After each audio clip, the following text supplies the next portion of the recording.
Welcome to ACS Connect, where we connect the dots in health equity at the American Cancer Society. I'm your co-host, Christina Martel, and October is Breast Cancer Awareness Month. In this episode, we sit down with Alicia and Angela Duncan of Portland, Oregon. Their love story is about how together they survived breast cancer and are today thriving in their community and in life. Their smiles say it all. Here are the Duncans.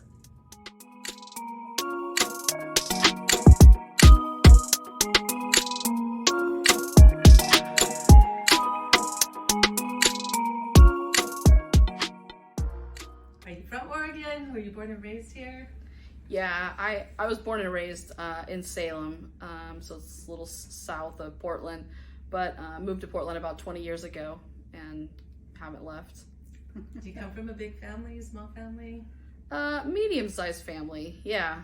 My brothers and sisters, we all have different dads, same mom. I was born in San Diego, California, actually Poway, California, right outside of San Diego. It was on a naval base. My dad was in the Navy for over 8 years. Once I turned 1, we moved up here to Portland, Oregon, and have been here ever since. It's a beautiful place. It really is. It's beautiful. It's green. You gotta love Portland. What's the most significant thing about Portland? Keep it weird. Right? Yeah. Keep it weird. Portland is weird. You will not find any other person anywhere that, like you can find on the streets of Portland. So. Yeah. Which makes it an amazing place to live, but can be interesting at times as well. Well, that and the lights. I think the lights from, when you're driving and you just see the city lights at night, I think it actually has pretty remarkable type look to it. Before you get down into the deep of Portland, it looks pretty. Mm-hmm.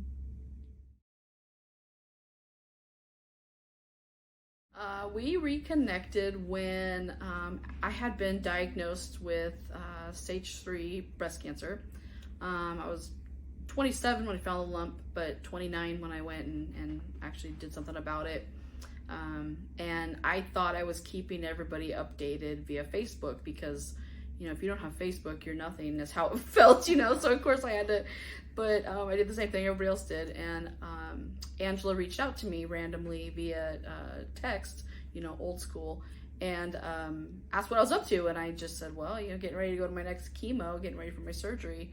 And she was blown away, and she said, what are you talking about? And so I filled her in. I said, I thought you were on Facebook. And she said, no, for whatever reason, we weren't each other like connected on Facebook any longer. And we decided that, I filled her in, and she said, well, we need to hang out. It's time to see each other. It's been a long time. Let's catch up. And we did. We went out to breakfast, and I remember walking into the restaurant, and I saw Alicia sitting there with her back towards me, bald head. I could see some swelling from the steroids.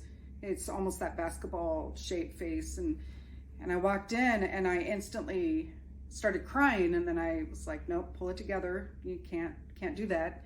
Got to be strong because I'm that strong friend here. Here we are back in each other's lives. And so we walked over there and sat with her. And she said she was getting ready to head into surgery. And this was the first mastectomy. So it was 2. She had a double mastectomy. She could not have both of them removed at the same time because the chemo caused some damage to her heart, and your heart can't be under anesthesia for that long. And so she was going in for the first removal. And I remember that day we drove off up the gorge, the Columbia River Gorge, and just hung out. And hung out. She interviewed me is what she did. I kind of did. She interviewed me. Her, yeah. We went up to one of our the spot in the gorge, and she straight up interviewed me about have you ever been in a relationship with a kid involved? How did that go? What she wanted my blood type. She wanted and we sat there and I was like, okay, I got this. And yeah. But the whole time, I just kept thinking. She kind of went over her dreams and what she wants to do with school, and I just kept thinking, I just want to hold her hand, but my surgery came up, and it was kind of funny because I had a whole bunch of exes there, and Angela, who was sort of in the mix of breaking up in her relationship, and I had, everybody was apparently tripping over each other trying to get to visit me, and I kept requesting, and people didn't know who Angela was in my family, my mom, my dad, and all them. And so when you can only have one person back there, and I was asking them, I said, can you send up Angela? And they're like, Angela? And they went to the waiting room. I was like, and everybody's like, she wants Angela. And Angela's like, oh, okay, and everyone else like, why her? These like crazy exes. But and then Angela came in, and I just wanted the whole time with her. I wanted my mom, my dad, and then I wanted the rest of the time with Angela. And that was the first kiss. She wanted to give me that first kiss, but I was, as they were wheeling me away, but I was like, no, I'm not making my first kiss in this crazy place. So how did you get connected with American Cancer Society? I worked for a company that is a huge sponsor of Relay for Life. And I always knew about Relay. They would make a big deal, there'd be decorations, fundraising, things like that. But I think that as a human being, you don't get into something sometimes until it affects you. And as soon as I was diagnosed, everybody was notified in my job. And then it was, of course, went to HR and everybody else. And I was introduced to Relay. And prior to that, when I was going through my diagnosis, trying to get, I guess like I had the advocate for a Reach to Recovery.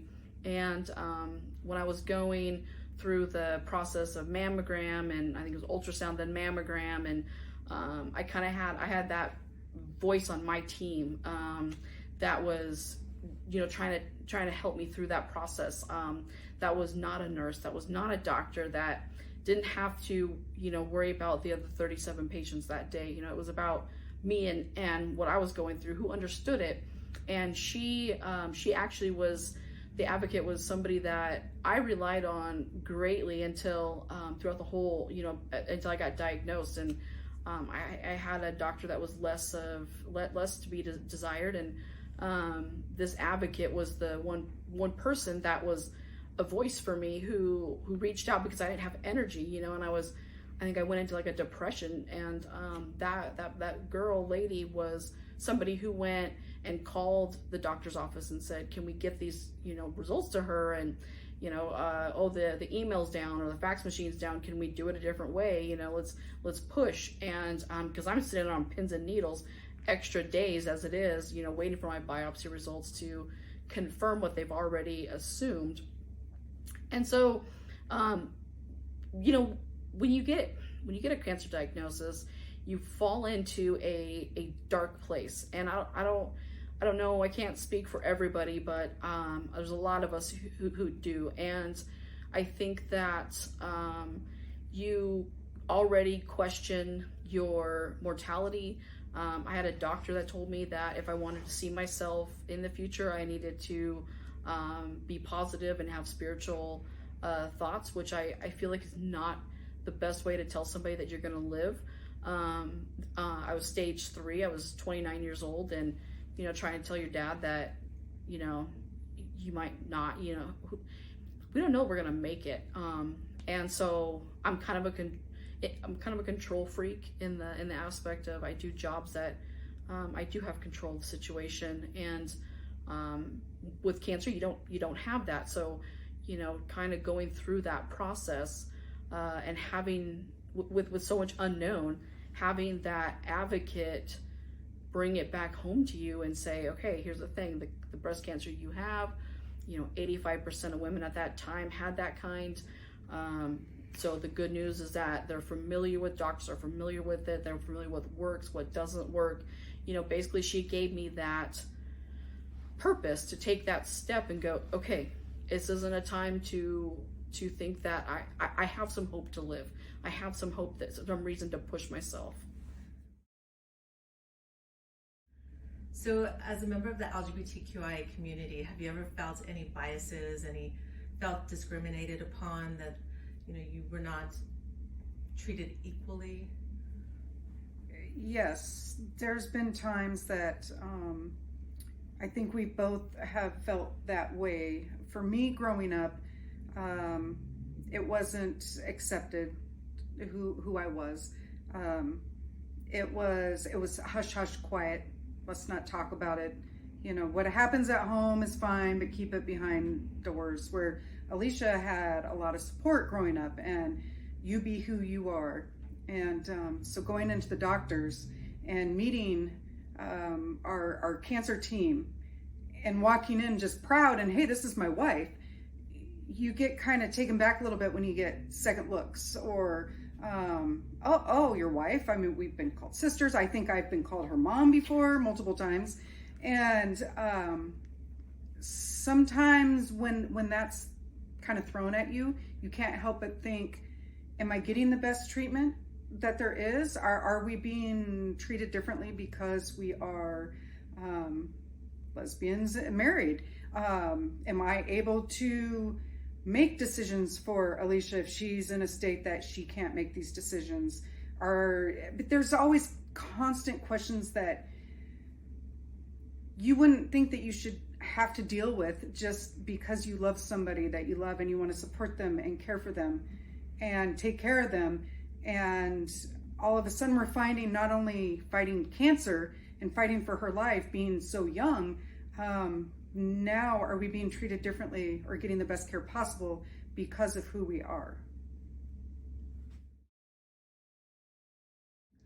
So what does pride mean to you? Pride?